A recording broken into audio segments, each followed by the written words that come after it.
galera, tudo bem? Como é que vocês estão por aí? Pois é, e vamos falar agora de alguns pontos importantes aqui. Além do rebaixamento, um Frankfurt que fez uma temporada decadente, termina o campeonato com a torcida mandando uma mensagem terrível, incrível, uma faixa aberta no estádio para o técnico espanhol, o Albert Riera. Uma faixa que dizia: obrigado por nada, Riera. Na cara que o técnico espanhol perdeu o vestiário. Uma das grandes contratações da temporada, que se esperava que fosse gigante, começou após o Frankfurt fazer sua melhor campanha no campeonato alemão, com uma terceira colocação, classificação para a Champions League, um modelo de negócios que vinha dando resultado. Inclusive eu fiz um vídeo falando sobre isso, abordando especificamente o Frankfurt, e foi uma verdadeira decepção. O clube não conseguiu dar o salto que se esperava, ou pelo menos se manter no mesmo nível. Após demissões e demissões, o Albert Riera chegou como um bombeiro para apagar incêndio e simplesmente tacou mais fogo onde já estava queimando.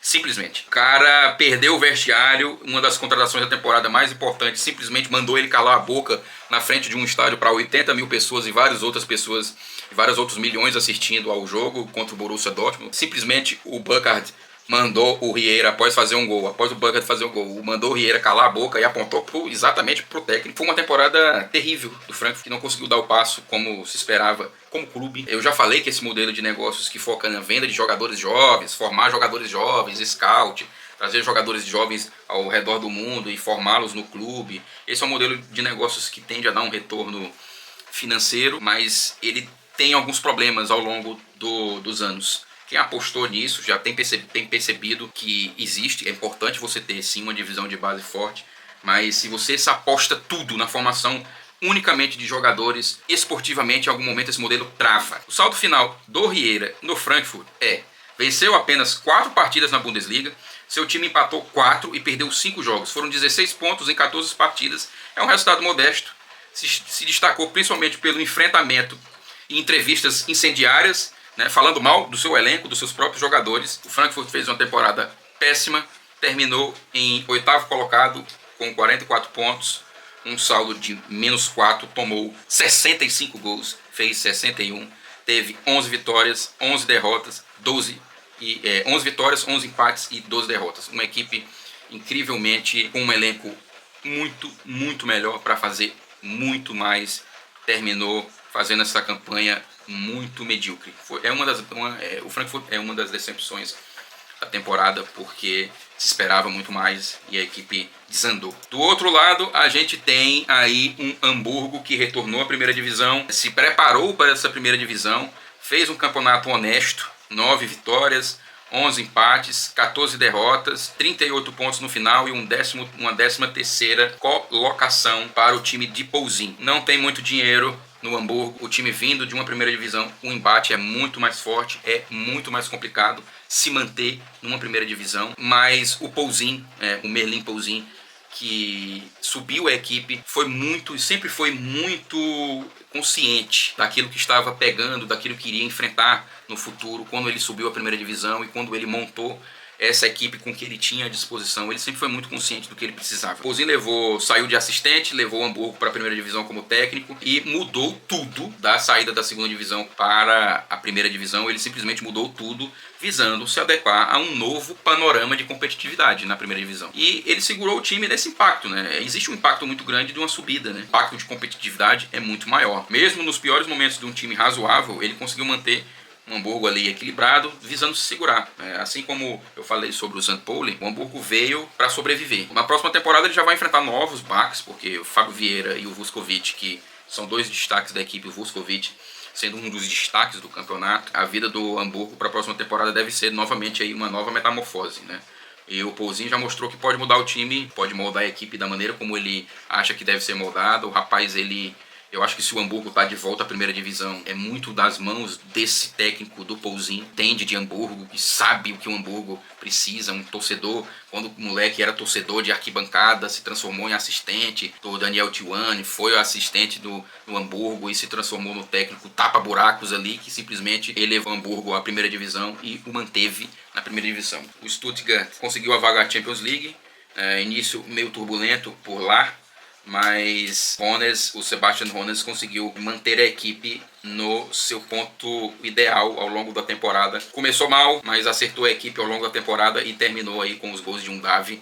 voltando depois de se machucar, se transformando aí no quarto lugar, roubando a vaga também do Hoffenheim, que teve uma queda significativa ao longo do campeonato, e o time consegue essa vaga à Champions League. E sobre os dois primeiros colocados, eu acho que o que a gente tem que falar assim, o Dortmund fez uma campanha tranquila na segunda colocação, números bons, futebol nem tanto, oscilou para baixo nos últimos jogos, quando literalmente o senso de urgência com a garantia já da segunda colocação e da vaga na Champions League se esvaiu, né? Eu vou falar um pouco mais sobre o Borussia num vídeo só pro Borussia, vou abordar a chegada aí do Ole Buch e as mudanças na gestão e como fica o Kovac no meio de tudo isso. Mesmo o Borussia entregando uma das campanhas mais vitoriosas dentro da Bundesliga, eu acho que existem questões a serem decididas para o futuro do Borussia Dortmund, que perdeu sua identidade.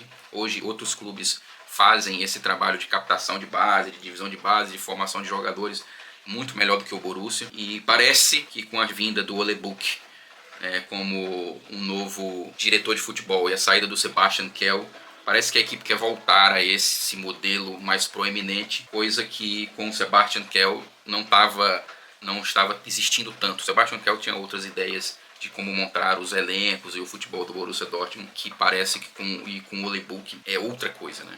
Mas a gente vai falar sobre isso num vídeo aí, aguardem que a gente vai ter esse vídeo. E sobre o Bayern, campeão, não tem segredo, apenas uma derrota, 122 gols anotados, 89 pontos, um domínio completo de cabo a rabo, não tenho o que dizer do time do Kompany. Conquista com extrema tranquilidade o bicampeonato da Alemanha, não existem rivais à altura no país, pouquíssimos na Europa e pouquíssimos no mundo. E a minha pergunta é essa, muita gente fala da competitividade do futebol alemão, principalmente da primeira divisão da Alemanha, mas assim, como que um Colônia, um Leipzig, um Stuttgart, um Leverkusen, companhia limitada, podem enfrentar uma máquina dessas, como que a gente viu o PSG tendo que suar sangue para eliminar esse Bayern, e um PSG multimilionário com um aporte financeiro enorme de um estado, teve muitas dificuldades para arrancar o Bayern de uma final de Champions League. Eu sempre deixo essa reflexão. Nos vídeos atrás, quando eu falei do primeiro campeonato que o Kompany trouxe, que ganhou o título alemão, eu falei que o Kompany, que ele tinha à disposição, o seu trabalho já tinha condições de ganhar um campeonato alemão.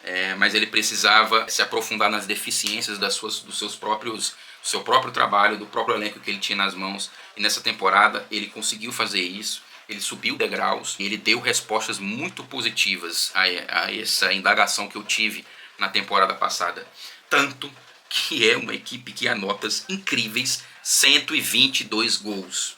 E faz uma partida incrível, espetacular contra um Paris Saint-Germain, como a que tivemos em Paris, no Parc des Princes. Outra coisa que a gente precisa falar, e aí também é uma outra reflexão ao redor desse Bayern, os extremos táticos do Kompany, eu também já havia falado sobre isso em um vídeo, ainda no título da temporada passada do Bayern, que eu acho que isso talvez valha isso um vídeo próprio a respeito dos extremos táticos do Kompany, que faz com que a equipe seja uma equipe às vezes aberta demais, uma defesa que seja vulnerável demais, laterais que não tenham a tamanha qualidade que o restante da equipe. E eu acho que talvez seja esses os problemas que o Kompany deve atacar nas próximas temporadas. O estilo de jogo do Kompany é um estilo de jogo que deixa o Bayern muitas vezes extremamente vulnerável. Basta ver o gol que o Bayern tomou Paris Saint-Germain em Munique. O Bayern do Kompany, ele se sustenta no seu poder ofensivo. Quando a equipe adversária ele consegue travar esse poder ofensivo,